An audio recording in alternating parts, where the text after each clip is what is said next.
Hello, my friends. It's King Martin here. Today, I want to speak from a real place, a sacred center where the fire of spirit meets the stillness of soul.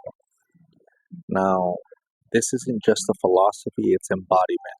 When I say rise to authenticity, I'm not just talking about ideas, I'm talking about internal alchemy, about knowing yourself as a convergence of four forces that is, your body, your ego, your spirit, and your soul.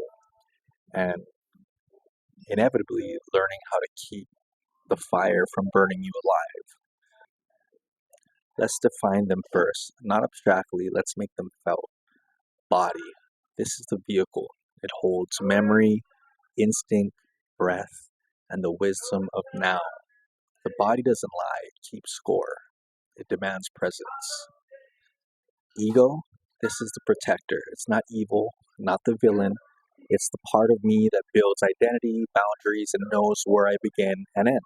But if left unchecked, ego tries to replace the soul. Feel me? Spirit, this is fire. It's what drives you towards something bigger, toward purpose, destiny, the divine. But when spirit rises fast without grounding, it becomes flame without form. Soul, this is the ocean beneath the flame. Deep, silent, eternal. Soul is the part of me that remembers before memory. It doesn't shout, it whispers, but you can only hear it if you're still enough to listen. So you might ask, "Oh, King, what happens when spirit burns too hot?" Well, let me answer that for you. Here's what I've learned. When spirit is rising, when I'm lit up with ideas, missions, passions, divine fire, I feel unstoppable until I burn out. Because without soul to balance spirit, the fire gets manic. It bypasses the body, it overrides the ego's needs, it forgets to feel. So, what I do when the fire is raging, I cool it with water, the water of stillness, of listening inward. Soul speaks in silence, in symbols, in synchronicities.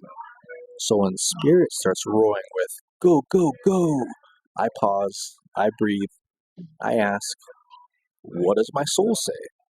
And that shift, that surrender anchors the fire so it can serve without scorching.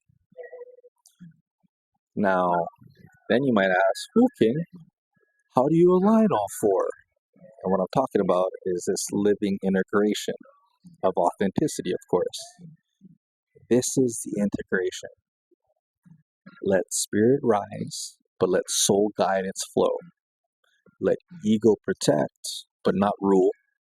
Let body stay rooted, fully feeling, present, and grounded. When soul and spirit dance together, ego doesn't need to defend itself, it feels safe. Body doesn't dissociate, it feels heard. Then, from my experience, I become a vessel, not a battlefield. The same goes with everyone else who can relate to this.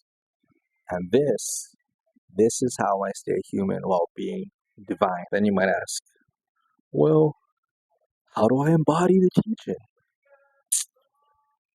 Well, this isn't a one-time realization, it's a practice. And one I practice and return to daily. When I'm overwhelmed, I don't ask, "What do I need to do?" I ask, "What part of me is speaking? What part of me needs to be heard?" So maybe today, just pause. Check in with each layer: body, ego, spirit, soul. See what's burning, see what's whispering, and learn to listen to both. Mahalo for being here with me in this space where fire and stillness meet. If this resonated, share it, leave me a comment. Let's grow this community together, and subscribe if you haven't already. We rise to authenticity not by force, but by harmony. Aloha. See you in the next one.